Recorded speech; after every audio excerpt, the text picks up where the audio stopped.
সেই নেতৃত্ব দিতে গিয়ে আমার বুক ভেদ করে মেরুদণ্ডের 1 ইঞ্চি পাশ দিয়ে গুলি বের হয়ে যায়। আমার এখানে ভেদ করে সেই 19 তারিখের যে নূরবাই সেই ডাকে সাড়া দিয়ে আমরা যখন বেরিয়েছিলাম, তার আগেও আমরা নেতৃত্ব দিয়েছিলাম শাহবাগে। কিন্তু যাত্রাবাড়ি ছিল সারা বাংলাদেশের ভিতর টার্নিং পয়েন্ট এবং মোস্ট গুরুত্বপূর্ণ জায়গাটা। সেই জায়গায় সারা বাংলাদেশে কোনো জায়গায় ট্যাঙ্ক ব্যবহার করা হয়নি গুলি করার জন্য, কিন্তু যাত্রাবাড়িতে ফ্লাইওভারে ট্যাঙ্ক ব্যবহার করছিল। কিন্তু ওই ট্যাঙ্কের সামনে কেউ যেতে পারে নাই। ওই ট্যাঙ্কের সামনে নেতৃত্ব দেওয়ার মতো লোক ছাত্র জনতার ভিতর ছিল না। আমরা সেই ট্যাঙ্কের সামনে নেতৃত্ব দিয়েছি। যাত্রাবাড়ি থানায় সেই ফ্লাইওভারে যখন মৃত্যুর মিছিল হয়, আমরা 5টা টিম করেছিলাম যাত্রাবাড়িতে। আপনার ক্যাপিটাল ইউনিভার্সিটি কিছু লোক ছিল, গ্রিন ইউনিভার্সিটির কিছু ছেলে ছিল, দুনিয়া কলেজ সহ যাত্রাবাড়ি। আমরা ছাত্র অধিকার পরিষদ, যুব অধিকার পরিষদের সমন্বয়ে আমরা 5টা টিম গঠন করেছিলাম যাত্রাবাড়িতে। যে ট্যাঙ্কের সামনে যেভাবে পাখির মতো গুলি করে হারুনের নেতৃত্বে মারা হয়েছিল, আমরা সেই ভয়াল দৃশ্য আমাদের চোখে এখনো ভেসে ওঠে। একটা অ্যাম্বুলেন্স সেবা করেছিলাম, যখন যে গুলিবিদ্ধ হবে তাকে সাথে সাথে হসপিটালে নেওয়ার জন্য। পরবর্তীতে দেখি শুধু লাশ আর লাশ। আমরা 3টা ভাগে ভাগ হই। একটা জায়গায় দেখি সিসি ক্যামেরা দ্বারা আমাদেরকে এখনো নিয়ন্ত্রণ করছে।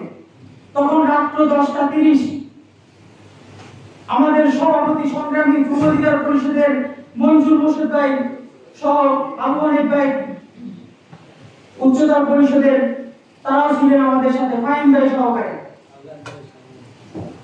30 জনের একটা টিম গঠন করে যখন আমরা যাত্রাবাড়িতে যাই, দিকে আবার দাবিতে হই, তখন সিসি ক্যামেরার লাইনগুলো আমরা বিচ্ছিন্ন করি। 30 জন আমরা গোলাগুলির মাঝখানে পড়ে যাই। ট্যাঙ্কের দায়িত্বে যাদের দিয়েছিলাম তারা পারে নাই। আমরা যাত্রাবাড়ির আরবের খাট ঠেকিয়ে 30 জন বের হয়ে আসি। পরবর্তীতে আমাদেরকে খুঁজতেছিল মঞ্জু ভাইরা, বলছিল তোমরা কই ছিলা। আমরা দুপাশের মধ্যে গুলিতে বৃষ্টির মতো গুলি পড়ছিল সেদিন, কিন্তু তারপরে নেতৃত্ব দিয়েছিলাম।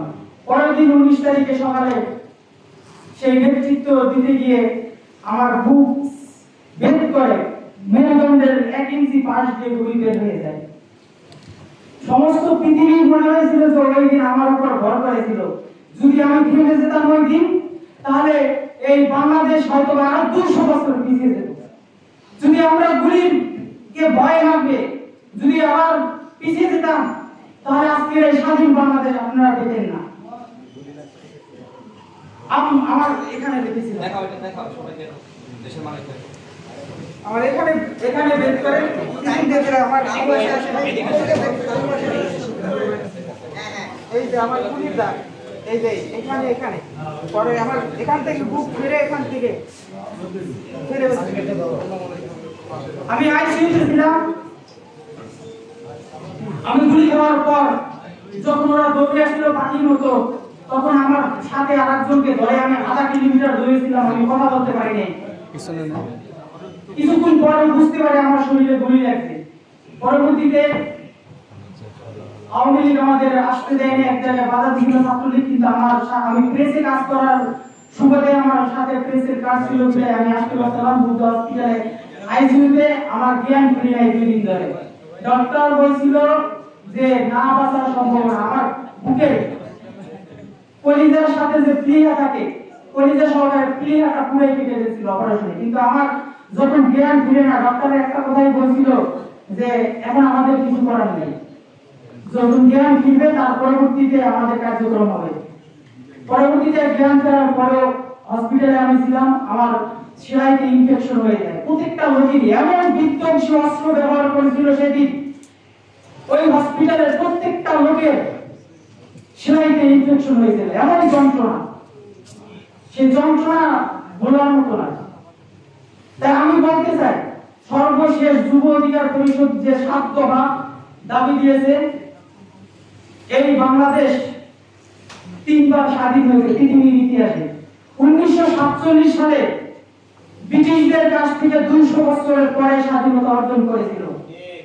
1952 সালে ছাত্র আন্দোলনের পরে 1971 সালে পশ্চিম পাকিস্তান থেকে পূর্ব পাকিস্তান স্বাধীন হয়েছিল স্বাধীন বাংলার বেঁচে থাকার জন্য। কিন্তু সেই 71 সালের পর 53 বছর ধরে দুটো পরিবারের কাছে আমরা জিম্মি ছিলাম। এই যে গত 17 বছর ধরে আমরা আন্দোলন সংগ্রাম করে মাঠে বিভিন্নের নেতৃত্বে সংগ্রাম, শত অন্যায়, পুলিশের মামলা, হয়রানি, নির্মমভাবে ডাকসুতে পিটিয়ে হত্যার উদ্দেশ্যে ছাত্রলীগ যা করেছিল, এই ছাত্রলীগকে সন্ত্রাসী ছাত্র ঘোষণা করে আন্তর্জাতিকভাবে এদেরকে বয়কটের সিদ্ধান্ত ঘোষণা আমি দিতে চাই।